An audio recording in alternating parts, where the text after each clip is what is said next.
that God is not asking you to take every step today. He's just asking you to take your next step. And sometimes we get overwhelmed by the whole, right? Where we're like, oh, there's so many ways that I fall short, or there's so many ways that I need to grow. There's so many ways that I need to deepen my relationship with God. And sometimes we get stuck because we're overwhelmed by all the steps. And so we've been trying to break this series down and just say, hey, in the area of belonging to God and belonging to his family, what's my next step?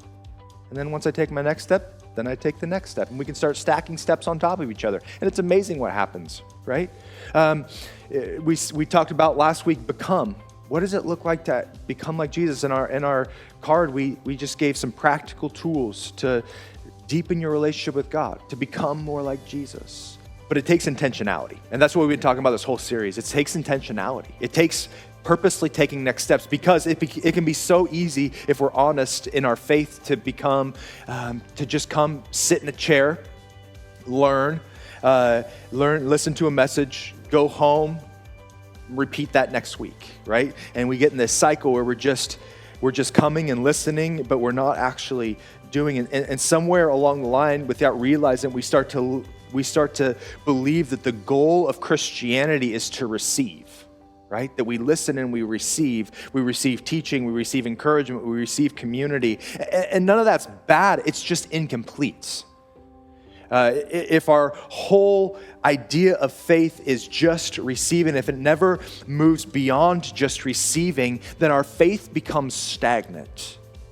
We take in, but we don't put out. And so today we're going to shift, or we're working at shifting our mindset. And this is why I believe in our value of bless so much, because we believe as a church that we exist to live as a blessing to the world around us and to each other here in the body of Christ.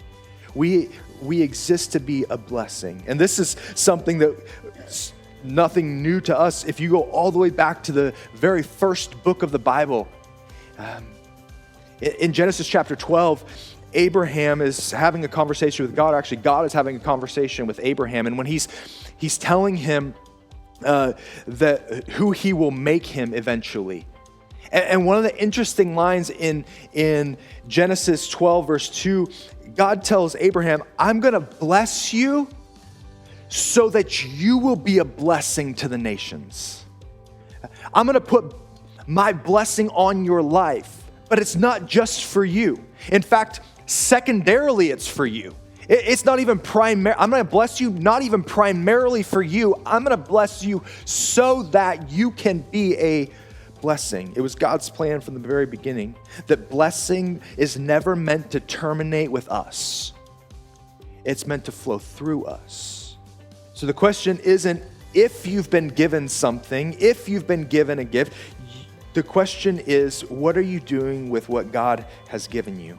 In so many ways, we would grow as human beings, or we'd grow if we understood that our lives, God has invited us to be stewards, not managers of our life. That comes to our gifts, that comes with our finances, that comes with our children, that comes with the way we treat our bodies. God has given us gifts, our bodies, our finances, our jobs to steward, not to manage. And that changes everything, because we got to be honest, the world we live in, every single day, it trains us to be consumers. We are being discipled by the world every moment of every day to be a consumer. What do I want? What works best for me? What do I get out of it? And the stewardship mindset is, what can I give? How can I serve? Who can I serve? What has God entrusted to me? What step am I being called? When we begin to see ourselves as stewards, we recognize that our time is not our own. Our gifts are not ours to hoard, and our resources are not ours. They're for others. And they've been given to you on purpose by God to steward well. To steward well. God's given us gifts so that it flows through us. So the question is, where is God in calling you to start letting your giftedness flow through you? And not not a consumer, but a steward.